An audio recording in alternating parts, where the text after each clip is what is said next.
Fat Joe was hot in the blogs this week for bragging about having a pair of the impeachment fours, is what I call them. The criminal ones, if you will. The WTF 11s. Because what your man's Fat Joe took to Instagram to show these sneakers off. And he said, basically, I had to get my hands on the Trumps, is what he said. Me as a sneaker collector, I had to get my hand on the Trumps. He said, listen, I have thousands and thousands and thousands of sneakers. But also at the same time, he goes on to say that he's a diehard Democrat. He said, I'm not a Trumper. I dislike Trump. I'm not voting for him. Not now, not never. But I'm a sneaker collector into the art, so I had to find these. What? Like the Russell Westbrook meme where he was like, what? Like, what are you talking about? That to me was like, there's no way to sugarcoat it. Clown behavior. That was clown behavior. How can you say you don't support this man? You would never vote for him. You don't believe in his policies or what have you, but you are proudly showing a pair of sneakers that he put out for the world to see and charging it to being a sneaker collector is wild to me. That's wild to me. Like, that's like, let's just take like some of the most vile human beings out there who was behind like this whole genocide. Let's talk about who else that's just like vile human beings, and imagining them in their time putting out a sneaker, and because you're an avid sneaker collector, you're gonna buy it, or not even if you didn't pay for it, you're gonna accept it and show it off on the gram because you're a collector. Clown behavior is wild. It's wild to me that someone would do that. Like, I don't care if they were handed to me free. I don't care if Trump himself came, knocked on my door like, yo, H, here, I want you to have these. Out of here. Like, what are we doing? We got to be able to stand for something at some point. Now, if you are a supporter, granted, stand on that. Support him all you want. Support him. Say, I'm here for it. I'm supporting my mans. I'm buying his sneakers, etc. But how on one hand you say you don't support him, but you're showing off these sneakers? Make it make sense. Make it make sense. That's all I got to say about that. But also on the same vein of, since we're talking about Trump, I wanted to talk about this GoFundMe campaign that someone put out after Trump was found guilty and found that he had to pay roughly $355 million in penalties for fraud. Once that judgment was handed down, you got these delusional people out here, and they started a GoFundMe, and it's Stand with Trump. Fund the $355 million unjust judgment. Over, as I last checked, it has over $1.3 million that was raised so far. Like, people are really supporting this. So you got people on the internet who have brains, who were feeling like this ain't really matching up with GoFundMe's like policies, and they reached out to GoFundMe to try to get them to shut it down. One person said, I think you have to shut this down. Trump can't profit from his crime according to your guidelines. Someone else said, this could be a breach in your rules about fundraising for those convicted for crimes. Someone else said, hey, GoFundMe, isn't this against your rules to raise money for criminals? Someone else said, the Trump fundraiser violates your rules unless you will fund people convicted of financial and violent crimes as Trump has been. GoFundMe responded, and they said that this fundraiser was within its terms and services. I don't know why I'm not too surprised by it. I mean, I don't know who's the founders of GoFundMe. I don't know who owns it or whatever, but they may just be Trump supporters at the end of the day. I've seen GoFundMe shut down campaigns for way less, just off of like rumors, or even if someone did something, let's just say they weren't convicted of it. They weren't convicted of the crime, but they were accused of things. I've seen them shut people's campaigns down just off of that alone. Here you have somebody who was actually convicted of something, ordered to pay a penalty. Your man's a criminal. How does this not go against your terms and services of GoFundMe's? The only answer I could think of is they support him at the end of the day. Because again, just like your man's Fat Joe with the sneakers, make it make sense. It's not making sense. But hey, your man's is running for president right now, despite how many lawsuits and charges against him. This is America, I guess. I'm still mind blown about that part, that he's even able to run. But let's move on. We'll see how this plays out. What else hot in these blogs? Ja Rule posted on social media this week that he was being denied entry into the UK ahead of his tour. He tweeted out, "I'm so devastated. I can't believe the UK won't let me in. I've spent $500,000 in production of my own money to put this tour together, only to be denied entry days before my shows. This is not fair to me or my fans. These venues are 85% sold, and now I can't come." He tweeted again. He said, "The UK is one of the few European countries that restricts entry to people with criminal records. In general, you will likely be denied entry if you have been convicted of a crime punishable by 23 months or more under British law, or served more than 12 months in prison." My thing is, when it comes to like tours and shows, concerts, but tours in general, there's a lot that goes into the planning of these tours regarding the venues that's chosen, dates. I'm sure you got to go through so many steps before you even putting these tickets on sale. I'm not understanding how days before you're finding out the UK won't allow you in. Like, did somebody drop the ball on the management production side in terms of not making sure he was going to be able to get in? Or like, it just don't make sense to me, because I'm sure these tickets been on sale for weeks, if not months already. What changed? And for him to say that the venues are 85% sold, what changed? It's hard to say. But 50 Cent chimed in because people was having some ideas of their own of what may have transpired, and they was accusing the 50. You know, 50 and Ja Rule have this like long-standing beef. They was accusing 50 of making some phone calls over there, like, shut it down.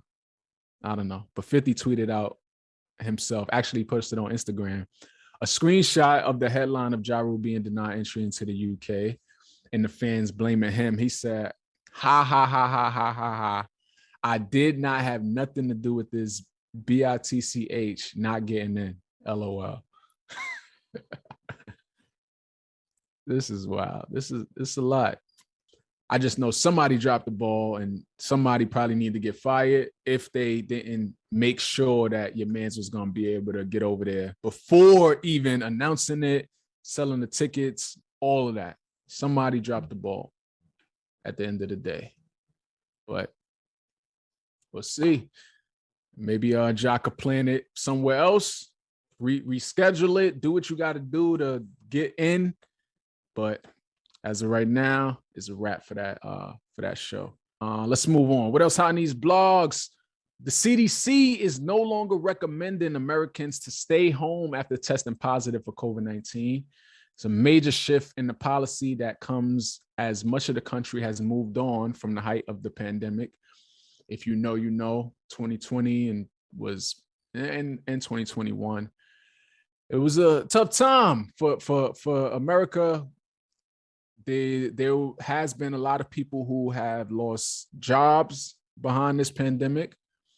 There was this vaccine that people was being forced to take, or they was losing opportunities and jobs behind it. And now we've gotten to the point of they're not even requiring you to stay home after testing positive. Of course, it's going to get mixed reactions from people, and especially the people who have lost their jobs behind this thing. The new guidelines state that people should stay home if they're sick and symptomatic. However, they can resume normal activities if their symptoms have been improving and they are without fever for at least 24 hours without medication, AKA like the flu, I guess, or like your common cold, which is what a lot of people, including myself, was feeling like this was a lot of even then, like during the height of it, it was like I felt like they were doing a lot, and it's like all other diseases and illnesses went away and everything was being blamed on the Rona. Everything. Like it's like the flu disappeared, everything disappeared, and if someone passed away or whatever, it was the Rona. If someone got real sick, it was the Rona. It was nothing else. So I say that to say, like, I guess it's what it's been. Apparently, I don't know. Stay home if you're sick. Make sure you don't have a fever, but you could be outside. Meanwhile, you got a lot of people, if we're going based off of what has been said over the past 3 years, you may have people who have lower immune systems who are more subjective to be really sick if they were to get the Rona. But y'all just saying, let the floodgates, let them out. They don't matter. It's kind of crazy to me. I will say, ever since this has happened, even to this day, people who have like excessive coughs or sneezing, etc., you still kind of get looked at like sideways a little bit, like, what's going on? You all right? You all right over there? Still to this day. So maybe the people would just stay home if they got these symptoms, but as we know, there's some people who don't have symptoms at all that can still spread it if they got it. There was talks of all these new strands and all of that, and now you don't even got to stay home if you test positive. I don't know. Are we ready to move on to the next thing? I don't know. But that's where we are. Let me know what you think about it in the comments. What else we got? What's hot in these blogs? I think last but not least is Gwyneth Paltrow. She was hot in these blogs. To kick off Women's History Month, Gwyneth Paltrow, she was doing like a panel with a woman named Dr. Ella Bell at the Makers Conference in Beverly Hills. And she's going viral because she was claiming that white women have a lot to learn from Black women. She said, my Black women friends know themselves, love themselves in a way that I think white women are not taught to. I think white women are taught to be competitive with one another, which is something I've tried to work so hard to dispel because I don't believe in competition between women. but we're raised to be competitive, to be jealous, to look over each other's shoulders. And at least in my circle of Black women, they do not do that. There's an immediate acceptance and safety and appreciation. White women have a lot to learn from Black women. She said, I've learned so much from my Black friends about ruthless self-acceptance and full love of self. And I think we as white women in this culture have a lot to learn from our Black sisters and the way in which they respect themselves. And I'm not sure exactly where that comes from. I could tell you where that comes from, Gwyneth.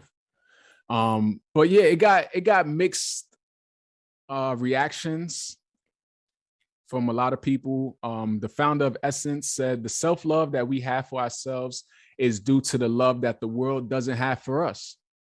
She said, amazing quote, but come deal with these problems we face daily too. P.S. We agree. We would want to be us too. Now, as you are. A lot of people in the comments it's kind of mixed. Some people just taking it as a compliment that Gwyneth Paltrow is giving Black women. And some people are taking it as, I guess, being tone deaf. Someone said, use your privilege to elevate Black women, not to cure your fragility. We would love to see it. Someone said she complimented us. What are y'all mad at now? That was a lot of the comments. It's like, some are like, what? Why y'all like this? And then some are like, nah, get out of here, Gwyneth. It's mixed. Someone said she ain't say nothing wrong. She giving Black women credit. But of course, y'all gonna find a way to be offended. Someone else said Black women have mastered the art of ruthless self-love through ruthless trauma, being forced to heal and love ourselves because the rest of the world won't. Teach that. I agree. I'm not in like heavy white women circles like that. So this is actually news to me, what Gwyneth is saying regarding white women being taught to be competitive and jealous and amongst themselves. I wouldn't get that from the outside, like looking in. That's another thing too, because it's like, it's not all kumbaya over here. I feel like a lot of Black women are more recent times are learning to accept themselves more and be more supportive. And it's because of what Black women have to endure every day at the hands of white women, if I'm being honest, and white men too. So it's something that Black women had to like find. And like now we're at a point where Black women are loving on themselves like a lot more and standing on that and lifting up other Black women. But don't think that is not competitive nature or anything like that. There's a lot of trauma that Black women had to have endured like throughout our time here. I mean, I respect it. I respect that she's giving Black women props for having this like acceptance and appreciation for one another. But I also see the other side, like with Essence saying, use your privilege to elevate Black women, not to cure your fragility. I get it. Gwyneth Paltrow is saying, she said, keeping white women at odds with each other in competition with one another keeps the patriarchy strong. I would think it's the other way around though. But hey, I guess they have their own set of issues. I don't really see it though. Someone said, I went to school with white people. They look at each other as individuals. We look at ourselves as a collective. Okay, that makes sense. That makes sense. I mean, hey, y'all can let me know. Do y'all agree with what she's saying? Are y'all taking it as just a compliment? Or are you feeling like, get out of here? Like, I don't know. Let me know. But I think that's going to conclude what's hot in these blogs for this week.